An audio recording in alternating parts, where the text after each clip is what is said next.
बेटियों के बारे में ही ऐसा क्यों बोलते हैं? क्या बोलते हैं? आपने कहाँ देखा? क्या देख लिया?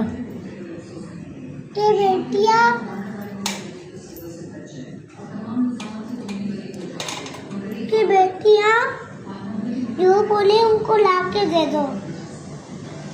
तो बेटों को भी तो बेटों के बारे में बोलते ही नहीं। अरे बेटियां कमजोर होती है ना, तो इस तरह की बातें सुन सुन के खुश होती है। बेटे तो मजबूत होते हैं, उनको इस तरह की बातों की जरूरत ही नहीं है। तो बेटे पैदा ही क्यों किए?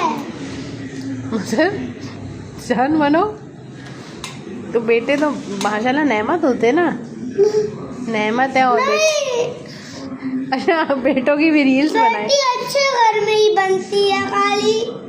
तो भाई बेटियां तो रहमत होती है ना। नहीं, बेटी खाली अच्छे घर में मिलती है।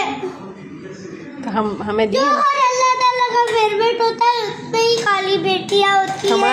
हमारे पास हो, इसका मतलब कि अल्लाह ताला को पसंद है। आप हमारे पास हो ना, बेटे हो। किसी बातें निकाल के लेके आते हो। बड़े ही चालाक हो मेरे बेटे। आप नेमत हो हमारे लिए। नेमत हो हमारे लिए बेटा। नेमत को तो हिसाब होगा, पता है। नेमत दी है ना अल्लाह ताला ने, क़यामत के दिन पूछेंगे हमसे कि यहाँ आपको बेटा दिया था, क्या किया? उसको खिलाया पिलाया, और खिलाने पिलाने वाली तो अल्लाह की ज़ात होती है। और उसको पढ़ाया को अच्छा सिखाया,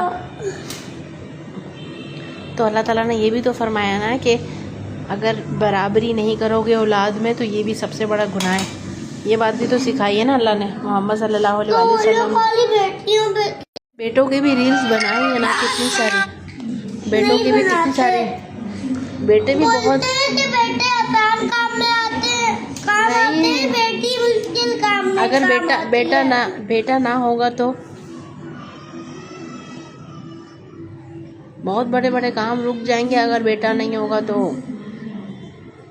कैसे? बाप का सहारा होता है, यानी वो जो फिर जैसे होता है ना कि अभी आपके बाबा कौन है? दादों के बेटे है ना। अगर बाबा जॉब पे नहीं जाए, कोई काम नहीं करे, और अगर बेटे ही नहीं होते तो कौन जॉब करता, कौन कमा के लेके आता? तो औरतों को तो वैसे ही मना है इस्लाम में बाहर निकलना, जॉब करना। तो इस तरह अल्लाह ताला ने हमें जब दादों को बेटा दिया, कई बारे में बोलते, तो दादों को बेटा दिया, तभी तो दादों देखो ना, दादों के पास बेटा नहीं होता।